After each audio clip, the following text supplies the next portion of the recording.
Community connections, CKMS. Local sounds, thoughts, passions, and success. Celebrate local, your neighbor's got a story to tell. Community connections, CKMS. Happy Friday, Waterloo Region. It is June the 23rd, 2023. You're listening to CKMS Community Connections. My name is Bob Jonkman. In the studio with me are Matt Lam and Aaron Liang from Waterfowl, and we'll be talking to them in just a bit. We're going to listen to their intro track off their Habitat album called, appropriately enough, Intro.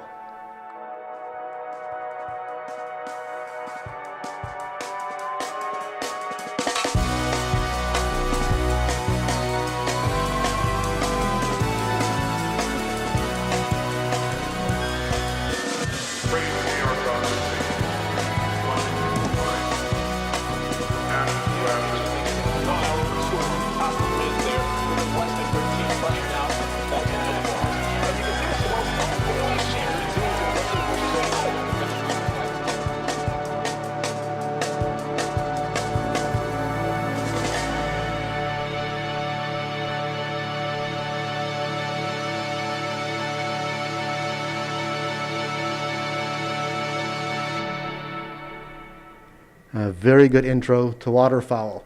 Welcome to the studio, Matt and Aaron. Thank you. Happy to be here. Thanks. Glad to have you here. So tell me, that was Waterfowl, a band from Kitchener, or not?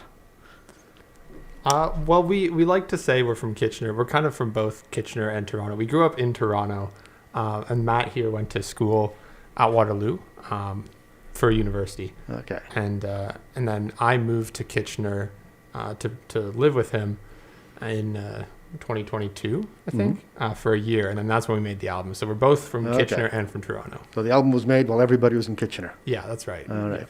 So just the two of you in the band, or are there more?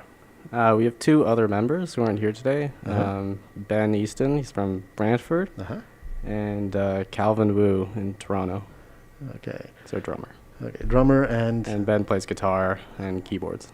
And occasionally sings. Yeah, and occasionally sings. You all play keyboards, don't you? Yeah. Yeah, when we play live, it's kind of cramped because we have a lot of different instruments. We have two keyboards and then a drum kit and then like three or four different guitars, 3 mics. Oh, yeah. Okay. So you do play live then? Yeah. I was wondering about that because you said you weren't able to make it into the studio for a live performance, which saddened me a little. Yeah, unfortunately, it didn't work out this time, but we did. We started with recording the album, and then I guess after a month after it came out, we started trying to put the songs together live. So we did it kind of in a reverse order. And yeah, Ben and Calvin were great. They learned like all the tracks really fast, really quickly, and yeah, we played I think 3 live shows now. Yeah, hopefully more to come during the summer. Yeah. Really? So that is doing things backwards, isn't it? Because most bands that I know of do their live gigs and they say, okay, let's cut this stuff into an album. Yeah. But you guys did it the other way around. Yeah. It was a bit of a process to figure out how to take all the recorded tracks and then arrange them so that 4 people could play it live. But I think it ended up working out. We're still figuring out some things here and there. But yeah. Yeah, there's a lot of instrument switching mid-song. Yeah. In a live show. Yeah. Yeah. Is on the album, is it the same personnel on the album?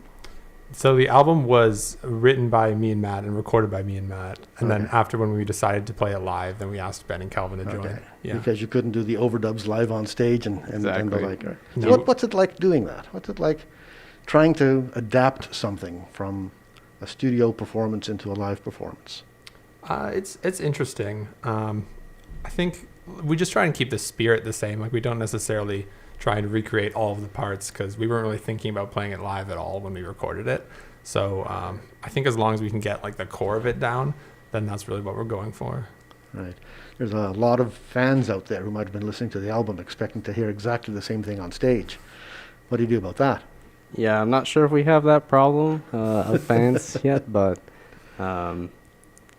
Yeah, I think more important live is really like the energy that you're playing the songs with, and rather than like being true to every single texture and timbre that we have the freedom to create, like while we're using recording software and VSTs. So I think trying to emphasize ways that we could, keep the energy high was more important to us. And also, just make it like feasible to play live and not have to switch instruments like too many times. But you didn't write the music with the intention of playing live. No, not at all. And it was actually kind of freeing to do it like that because we didn't really have any constraints in terms of how many instruments we had to have per song or things like that. Right. You can just add another layer if it isn't quite right. Yeah, exactly. Yeah. So how do you manage that level of energy when you're not in front of an audience? How do you get that? How do you get feedback to know that the energy is right? It's a bit tough. It definitely took a lot longer to write these songs than if we would have been just playing them live, I think. But it also helped that we were in Kitchener living together for a whole year, so we did have a lot of time to bounce these ideas off each other. Right. Had you written music before you joined up together? Yeah, we had a band in high school in Toronto called Afterthought, and we played like a mix of covers and some originals. And there I think we did it more traditionally, like we started just playing covers with our friends, and then we wrote and tried to record a few tracks at home. So we have had a decent amount of song experience together, and then when we went off to university, we kind of stopped that for a while. But then with the pandemic and us both graduating, we decided it was a good time to try to take a more serious crack at songwriting and composing and actually like putting a full album out there. So what do you expect your market to be when you were writing the album? Since you had no idea of going live at the time, just putting it on the various streaming sites and hoping for the best, or was there a real push for marketing and promotion? I think for me, it might be different for Aaron, but for me, it's more just to make something and share it with like friends and family and loved ones. There's not really an emphasis on trying to make it big, although we did try to make it accessible for people to listen on streaming. And now you're on the radio. And yeah, exactly. Yeah, so we made it. We decided that it's time to sell out. Big. It's community radio, so I hardly think that's a sellout. Leave the sellout for the big stuff later. Yeah.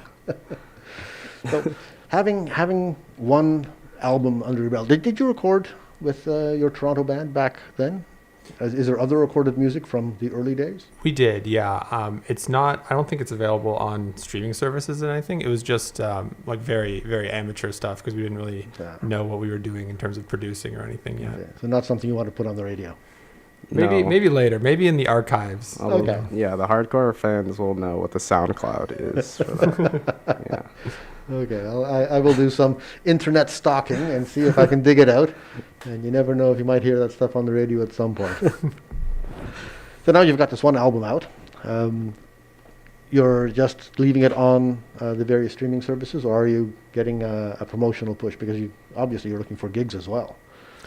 Yeah, right now it's just on the streaming services. We used some like online websites to get some press when we first released it. But now it's kind of calmed down, and now it's mainly just through streaming services. Okay, so you haven't got a publicist, you haven't got a manager, a promoter? No, not yet. Like that. Self-managed. Yeah. In the future, or are you going to keep it all nicely under one hat?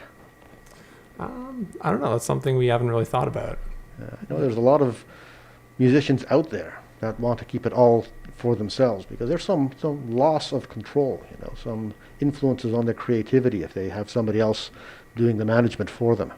Mm-hmm. And not everybody really likes that very much. Yeah, for sure. But I think another side of it is we're both working full-time at the moment, so doing music on the side as well as doing all the management and all of that side of things, we'd have to find time for it. Yeah. It's tough to shoehorn that in, isn't it? Yeah, exactly. Now, you've expanded to a 4-member band. Going to be recording with the other guys as well? I hope so, if they're interested. Yeah, I think... going back to maybe the more traditional way of songwriting and jamming Okay. as a band would be a lot of fun. And Okay. yeah, it might provide a lot of new insight from those two members and some new ideas. And so you'll be sharing the songwriting credits, and Yeah, I hope so. or it'll just strictly be a Matt and Aaron. No, we'll steal their ideas. Oh, okay. Well, don't say that out loud on the radio. All right, let's have a listen to a song that we've got on the album. You were recommending something there, Matt. Yeah, Open Up, I think. Open Up is the last track on the album. I think it's the fourth. It's the fourth. Yeah, it might just be out of Well, order have I there. got things out of order? Well, Yeah, that's it was, okay. It was our lead single.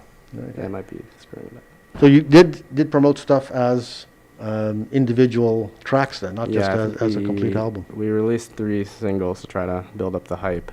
And we did do some promoting for that lead single, Mm-hmm. which is why you'll probably see it has a lot more streams than the other ones. But Okay. yeah, we decided to just leave that at that for the Okay. album. What's the origin for Open Up? How did you develop this? Did you intend it to be a single off the album, or? I think this is one that we wrote, a lot of the songs we wrote before we had come to the apartment to record, but this was one that we thought of during our recording process, and we kind of just Yeah. jammed it out. And I don't know, for me, I didn't realize that it was going to be a really good song, but now it's definitely one of my favorites, so... I remember for me, I was just messing with this new effect I got. It was a Leslie, a rotary effect. Oh yeah. And I just, I started playing the main riff, and I was like, hey, Matt, come play this with me. And then we kind of banged out the whole song in, I don't know, an hour or two. Really? Yeah. I always think this is much harder work, slaving and beavering away at doing, the songwriting stuff, crossing out lots of crumpled up paper. Yeah. Sometimes. Yeah, it depends on the song. But I think for this one, the pain was really on Aaron's side when he was producing the track, because there's a lot of textures and just a lot of effects going on. So balancing that in the mix, I think this was the first one we produced too. So Yeah. we had the least amount of experience on that. So that was where the 95% of the work was, I think. Okay, so let's have a listen to this. Open Up by Waterfowl. We'll do some more comparative musicology later on in the show.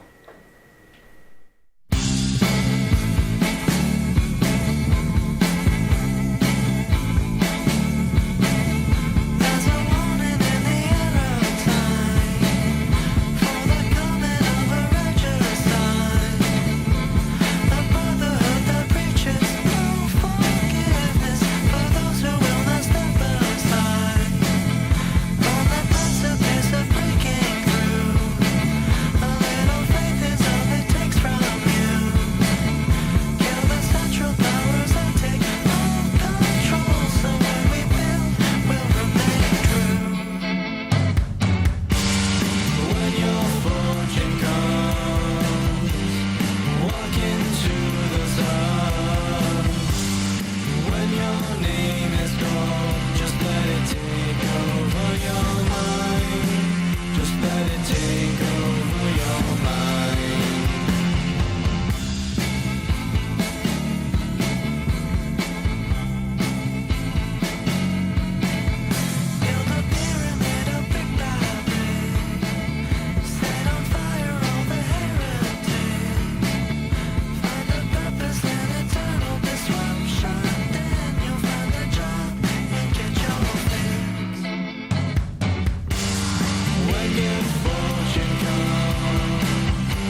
Open Up by Waterfowl, of whom we have Matt Lam and Aaron Liang in the studio. That was really nice and slick and well produced and quite lovely. Thank you. So there was a section in the middle there, some obscured vocals, non-musical vocals. Tell me about that. So that, I believe, is a sample of, I don't remember their name, but some crypto tech bro giving a talk about like the commodification of water, or he was using that as an example to like talk about smart contracts or something related to crypto and blockchain. And I just sampled it because it sounded kind of eerie. Water is like one of the themes on the album. We talk about it a fair bit. But this song in particular, we wrote about, it's kind of a satire of joining a cult. Yeah? So that's where the lead refrain comes from, open up your mind. And we thought, just to throw that in there because it sounds pretty eerie. And it works though. It's it's cool. nice little bridge in the center there. I have this terrible habit of letting the music flow over me and not really listening to lyrics until I've listened to the song many, many times over. I'm not quite at that stage for any of the Waterfowl catalog yet. Yeah, I'm the same way. Me too. I'd say with Me music. too. Yeah? The music first. Music first? Yeah. Okay, music first, lyrics second. Yeah. For sure. All right, That's sometimes how we write too. That's so I that's hope it basically doesn't. like the whole time how we write music first. I hope it doesn't show. But No, I mean, it's about 50-50, I think. Other people that I've had in the studio, I ask that question. You know, are you a poet that puts your poetry to music, or are you musicians that add words? And it's split down the middle, I think. Yeah. No, I'm always interested in finding out how other people write as well. I've always tried to start writing lyrics first, but it's hard for me. I'm less of a lyricist. Yeah. When you are writing and you're putting lyrics down, how do you split the task between the two of you? I think, Matt, you did more lyrics, most of the lyrics on the album. yeah, and then Aaron does the majority of the songwriting. Do you have any kind of tune running through your head when you're starting to write lyrics? Do you have any idea of rhythm or pacing or anything like that? Or is it just the words have to come out and you juggle them around a little bit later? I think we tried to start with melodies from most of the progressions that we were working with. So Aaron would normally have some progression and song structure outline, and then probably some ideas for a melody, and then we would Yes. take that melody and try to form some words to it, and then Right. throughout the process of writing the lyrics and also figuring out like what I can sing comfortably in my range, we would then alter the melody a little bit. So that's Okay. kind of how. Yeah. So it's a bit of give and take. Music first, add the lyrics, change the music. Yeah, exactly. Change the lyrics to fit again. There's a lot of demos of me just singing nonsense words with a melody. And then we generally just try and fit the actual words over that melody later. That's kind of cool. Is that publishable material? Definitely not. How long does it take? You said this one came out pretty quickly, but Yeah, I think this one, the main, like the verse and the chorus we wrote pretty fast, and then had this idea for the song structure in a couple of days, I want to say. Yeah. So what I meant when I said we wrote the song in 1 to 2 hours, that was mainly just the music part of it. The lyrics, I think, for the song took longer. Yeah. okay. And then the production was a whole ordeal. Yeah. So this being the first produced song, we got this in the studio in March sometime. So you sent it to us. I think you said as a single, and then I had to ask you for the rest of the album because didn't know that there was more Waterfowl material out there. Well, it was technically unreleased. You got a sneak peek. Oh, cool. All right.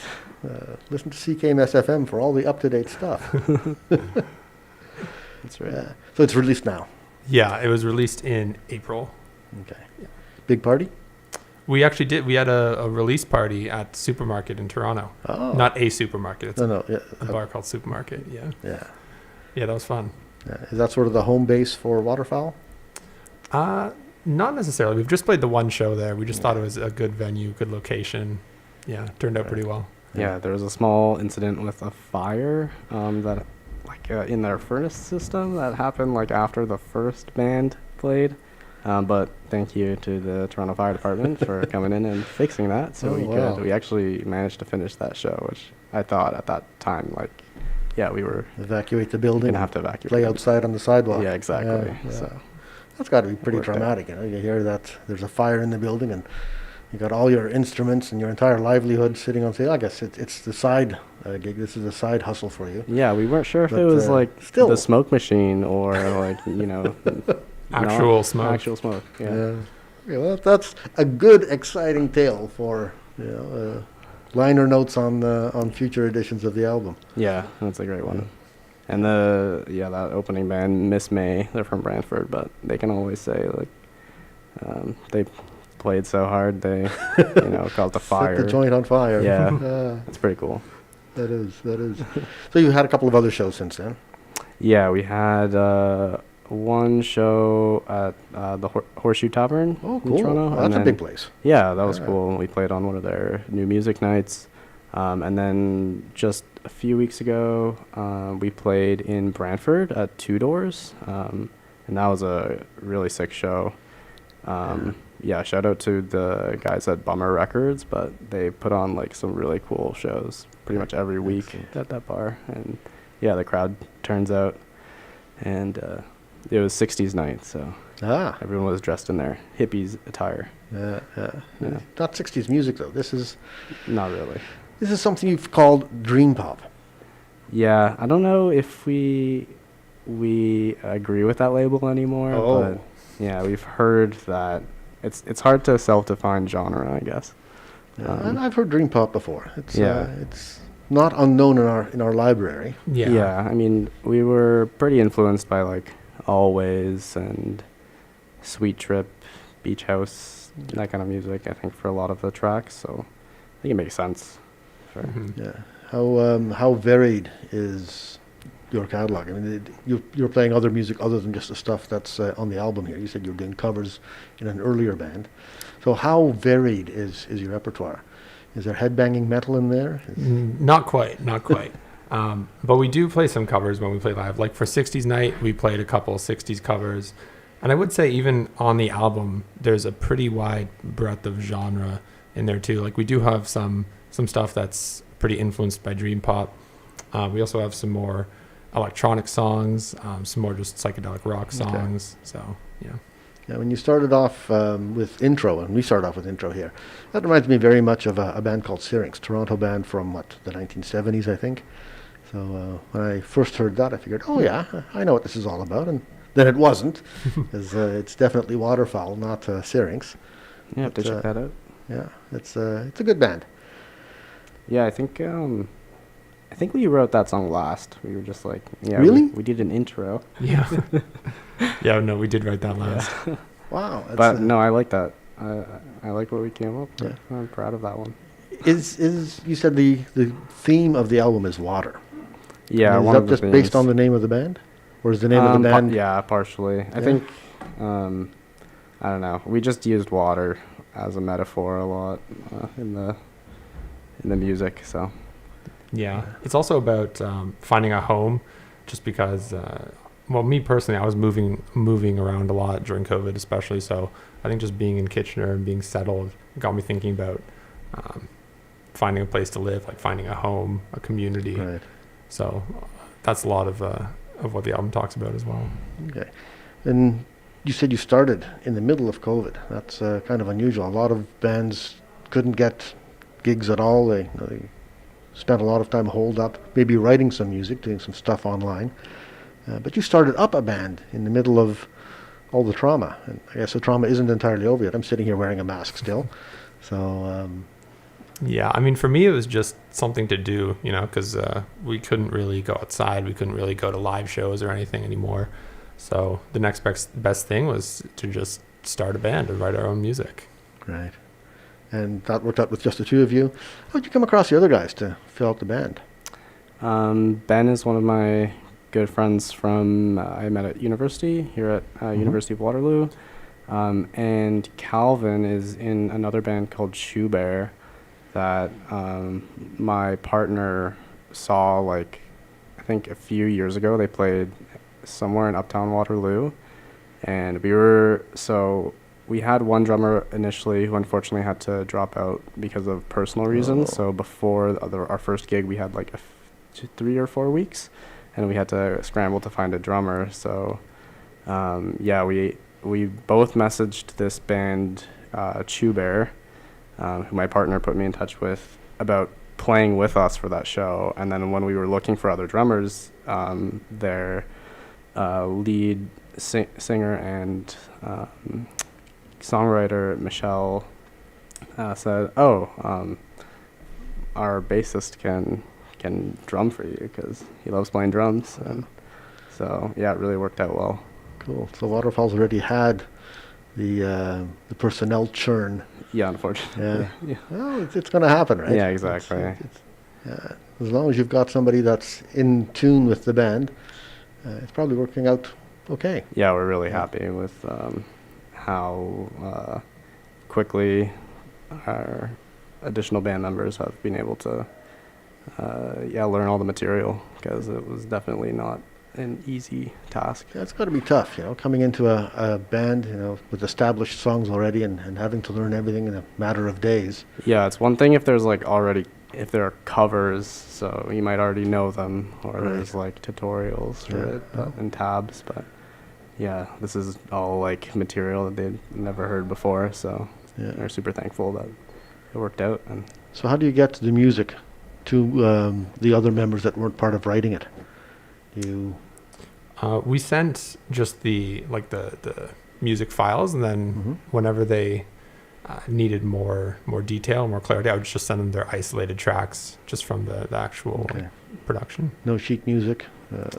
Actually, I did send sheet music. I sent tabs for the guitar player. Tabs. Okay. Yeah.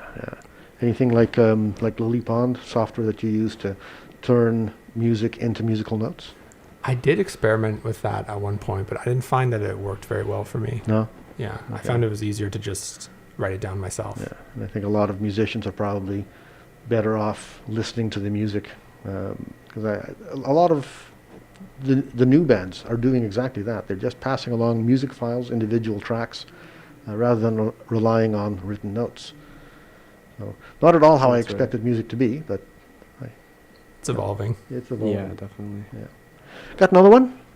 What else would you like to have? Yeah, sure. How about we play Ascending? Ascending. That's a fairly long track. How did you come about Ascending? What is Ascending? Well, on the music side of things, so right before we started the band, I just bought a 12-string. Oh. And so I really wanted to try and incorporate that into a couple tracks. So I came up with the kind of the verse part on the 12-string guitar, and the rest of the song kind of came about around that verse part of the 12-string. Okay, so this is a piece of music written for the 12-string guitar. Yes. Yeah, I think so. Ascending by Waterfowl on CKMS FM Community Connections.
Some lovely 12-string guitar work at the start there, and then lots of lovely synth work all throughout. Yeah, that was all this guy, all Matt.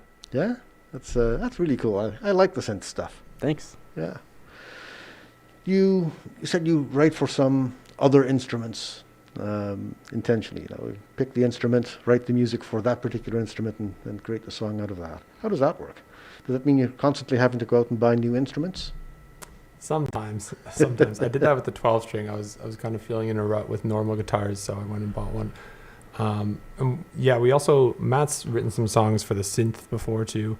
It just depends on like what we're playing on that particular day. Sometimes I find that if I'm bored on a guitar and not really having any ideas, then switching to a piano or to a 12-string guitar can spark some new ideas. Right. Yeah, I started working with software synths for this album. I tried some of the Arturio ones out. And there's like a whole lot in their catalog, and even within each synth there's like so many different kinds of sounds that you can make. So for I think a lot of songs could come out of just exploring one of those timbres or a certain effect or like a few knobs on one of the VSTs. Yeah. You said you've written songs around a particular effect as well.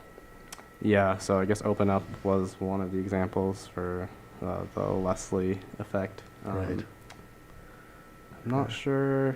So that's not, you don't actually have a Leslie speaker. No, we do not have room in the Kitchener apartment for a rotary speaker. It was all just like a digital emulation of a pedal. Yeah. Have you ever played with an actual Leslie? I mean, why pick that as an effect? I've not played with one. There's actually a guitar store that was literally like almost next door to us in our Kitchener apartment. So I went there and they had a functioning Leslie that I messed around with a little bit, which is really cool. Yeah, that is. I just really like the sound of it. It's very kind of retro, and it also fits the theme of the album because it kind of sounds watery. Yeah. It sounds like underwater a little bit. So high-speed warbly stuff. Yeah, it kind of sonically fit. Yeah, okay, that's really cool to start with an effect and work it into a song. Mm-hmm. Yeah. When you're writing for an effect like that, how do you ensure that the effect doesn't take over the entire song? I mean, for Open Up specifically, it was mostly just about like taming it in the mix and also making sure it's not being used the whole time, because it's mainly just in the verse that we use the Leslie effect, and then the chorus we switch to different types of effects, so it's not just defined by that one sound.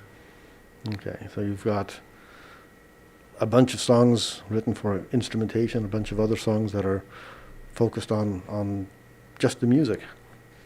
Yeah, I'd say that's right. Yeah. What else is in your repertoire? I mean, it's 8 songs on the album, plus the single that you sent me earlier. But when you're doing a live show, that's not enough to fill a set. No, we've added a few covers, but most of our sets have been pretty short. We do change some of the tempos, so they're not exactly the same as on the album. And then I'd say that we do have some gaps where we have to like switch instruments like to the 12 string and do all that tuning. So that's something that we're working on. I feel like our stage presence and audience handling could be a bit better, and just like, making small talk with the audience is not something that I'm particularly skilled at, but we're kind of learning as we go. Is that going to define your set list? Just not having to switch instrumentations between every single song? Yeah, like we tried to make the set as efficient as possible in that regard, so we played like the 12-string songs back to back, but there are some songs where I am on synth, and then there's others where Ben is playing synth because the bass part is more important there, so it just depends on what we decided we could drop out basically from the recording. So there is always some moving around because we're still sharing like one microcorg. So, and then when you're going from one gig to a different gig, is the setup different between gigs? Are you still working that out, or? We have a setup that we like, and we've been able to compact it where we've needed to. So I think we'll probably stick with what we got, and we might look into like using another synth so we don't have to like switch positions all the time, but a stacked rack, huh? Yeah, exactly. I think it's working out so far. Good. Going to be like the drummers, a 20-piece kit for each musician on stage. Yeah, it'll be something. All right, you've got upcoming gigs, or are you looking to? We have a few that are not confirmed yet, but we're trying to plan one more in Toronto and then one in Hamilton. Mm-hmm. Unfortunately, we've been trying to play in KW as well, but unfortunately the dates haven't worked out yet. Yeah. So, but yeah, definitely look out for that because we will. We're always on the lookout for new shows. Yes. Right. Yeah. So if you want to hire an allegedly dream pop 4-piece band with lots of instruments, how do people get a hold of you? Our main platform, I think, is on Instagram. We're at Waterfowl Music, all spelled out. And you can also find us on Bandcamp and most streaming platforms. just send us a message and we'll respond. Waterfowl Musics with an S on the end at gmail.com. That's correct, yes. And get your bookings in before they're all booked up for the rest of the summer. Yeah, they're going fast. Thank you. All right, so coming up, we've got 2 potential gigs. What about future recording? We've thought about slowly getting back to the drawing board on new ideas. I think we're definitely getting to a point in our live shows where we want to add some more original material to the set. Okay. So I think, the next step is going to be doing some jamming of some new ideas, which we're slowly in the process of brewing up. Mm-hmm. Going out to retreat, just the 4 of you to Exactly. Yeah, to jam. we'll go to India like the Beatles. Yeah. I was just thinking of just sequestering yourself from the rest of society for a week or 2. Yeah, that's one thing that, as unfortunate as the pandemic was, it was good. A silver lining, I guess, was, being able to focus more on writing and recording, not having as many distractions. Well, you do the same thing you did for this album.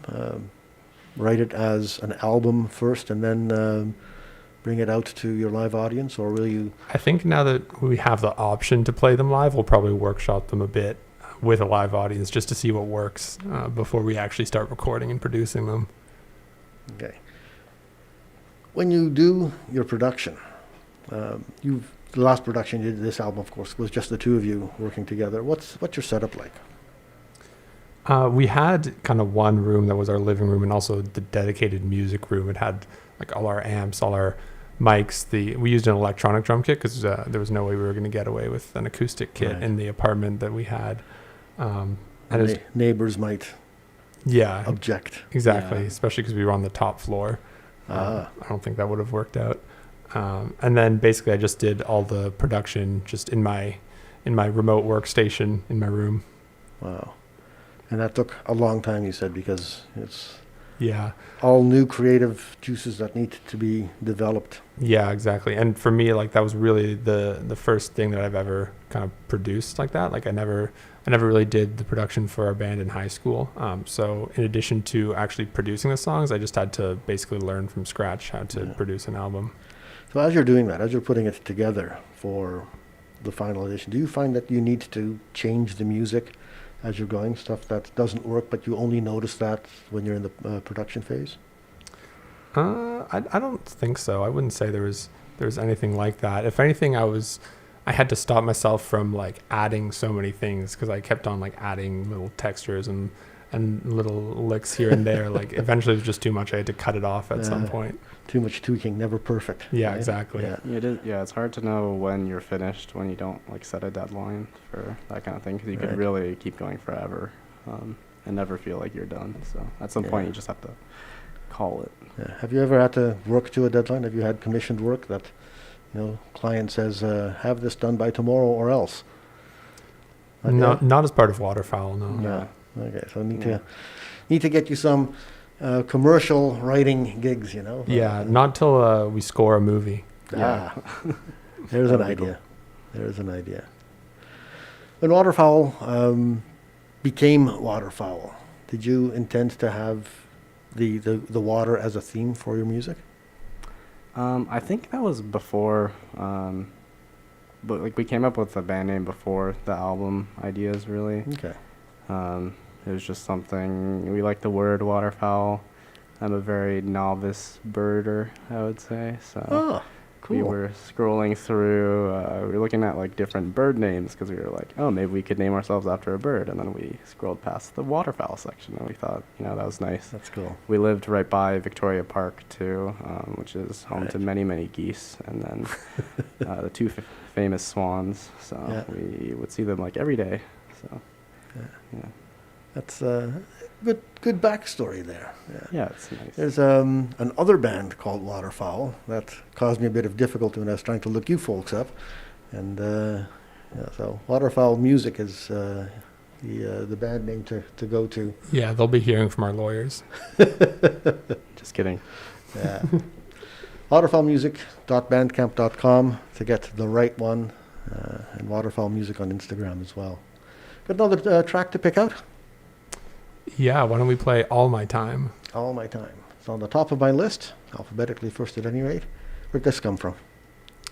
This was another one that was kind of derived from an effect. This digital pedal I have, you can kind of make a digital effects chain with like up to 6 different effects, and there was this patch that I was messing with that was kind of a lo-fi patch that makes it seem like your guitar is coming out of an old TV, basically. And I started messing around with that, and that's where kind of the intro guitar part for this song came out of. And yeah, the rest of it just flew from there. Yeah. Did it really fly? Was this an agonizing piece, or was this just dripping off the ends of your fingers? I would say this was another one where the music came pretty quickly, and the lyrics kind of took longer. Yeah. That's generally how it went when we were writing. Okay, let's have a listen to it. This is All My Time by Waterfowl.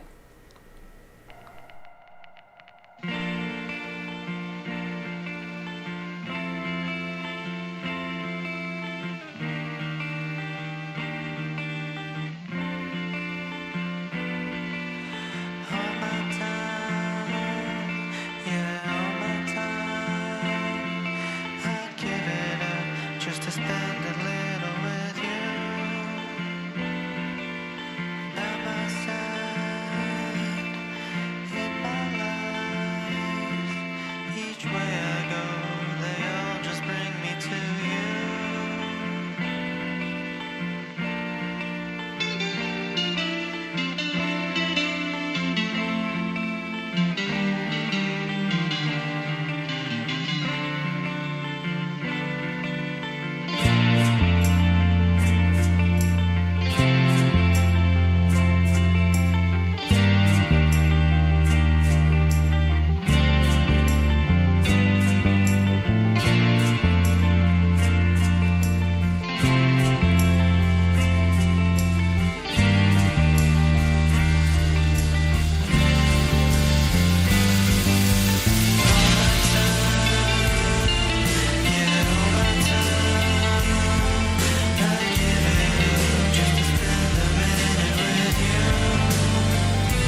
All My Time by Waterfowl. The song you said that you close your live sets with. Yeah, that's right. It's a nice, like, high energy song to end it. Yeah. It didn't find it so much high energy. It's just nice and relaxing and smooth. Yeah, it's good summertime music. Yeah, I hope so. Yeah, I'm going to be playing that a little bit more, I think. Sorry? I'm going to be playing that a little bit more. Oh, thank you. Yeah. So you've submitted music here to CKMS. How else do you get your music distributed? I mean, you can't just rely on people to wander by the Bandcamp site. Well, that's a lot of what we do, actually. Yeah. It's that, and then we also have it on streaming. As we said before, we promoted our album kind of using some various online services. Like we used some playlisting services. Right. We submitted to things like Submit Hub. Oh, I haven't heard of that. It's basically this online platform where you can pay a little bit to submit your songs to be reviewed by music blogs, and then they can approve them, and then they'll post like an article, they'll share it on their website. Okay. And do you track how effective those particular channels are? Do you find that you get some return on it? I think so, yeah. It really depends on the type of song it is, because a lot of the blogs really just specialize in one specific genre, so you have to do your research to make sure the blogs you submit to they really suit the song that you're submitting. Right. You can't just submit anything or else you'll never get approved. Yeah. And do you have any control over who does the reviewing? Or is it? It's usually blogs that are managed by like one or two people, so okay. Yeah, you can submit to whatever blog you like. Okay. Better to submit to a radio station and get some airplay too. Yeah, that too. Have you done that to other stations? I think we submitted to a couple other Ontario stations, yeah. Okay. But haven't heard anything back just here. Well, yeah. There's the National Campus and Community Radio Association, NCRA, has a site called Earshot. So if you and any other bands are interested in getting your music promoted to campus and community stations, submit it to Earshot, and then it'll get picked up all across Canada, really, by campus and community stations all over. So small fee for that. Hit me up for an access code, which gets you a discount. That goes for anybody. If you're out there producing music, you want music played on the radio, send an email to office@radiowaterloo.ca, and then you'll get in the list of thousands and thousands of messages, put something like CanCon or KWCon if you're from the local area here, and that'll tweak my attention, get you into the studio, and get your music played on the air. Well, thanks. We'll definitely check that out. Yeah. Are you going to be performing in Toronto and touring elsewhere? We haven't thought about touring yet. I think we'll probably look for some more shows around the GTA and then KW in Hamilton. Yeah, I think it would be cool to go on tour. I think we need a bit more of a following first. Yeah. Yeah. Maybe after the second album. Okay. There's a chance of teaming up with other bands, going out as a 3 or 4 band entourage, and then putting together a whole evening of music. Yeah, that's for true. each band. That'd be very fun. Yeah. Got to be expensive though. Yeah, we wouldn't do it for the money. Definitely not doing it for the money. It's tough to make a living at this. I mean, with the huge music companies, the big name distributors, I think that they're promoting, just a handful of people that make the really, really, really big time, and then everybody else gets ignored. So, got to go out and do it yourself. Yeah, which you've been doing. I think that's like one of the unfortunate things about the internet age. It's just like this huge disparity, like you're saying, between the very top of the top and everyone else. So. I'm not so sure that that's necessarily a bad thing, because you have control over what it is that you're doing. Mm-hmm. Yeah. Okay. One more time for the contact information. Want to get Waterfowl on your own stage? Contact. You can send us an email at waterfowlmusics with an S at gmail.com, or you can find us on Instagram at waterfowlmusic, and we're on Bandcamp. You can send us a message there, and you can also find us on major streaming services. Major streaming services like Bandcamp, SoundCloud, Spotify? Exactly. Yeah, Spotify, Apple Music, everything. I have all those links in the show notes, radiowaterloo.ca/ccc. Matt Lam and Aaron Liang from Waterfowl, thank you so much for coming in today. Thank you for having us. Yeah, thank It you. has been a great and fast hour. Very fast. Yeah. Next time you come in, bring a synth and a guitar. I'll get you to do some live in-studio performing. Sounds good. We will do that. You've been listening to CKMS Community Connections on CKMS FM. CKMS Community Connections is produced by Radio Waterloo. Executive producer is Jennifer Strong. Associate producer is Jeff Stager. CKMS Community Connections airs every Monday at 11 a.m. and Fridays at 3 p.m., alternate Fridays at 3 p.m. Be back next week. Talk to you then.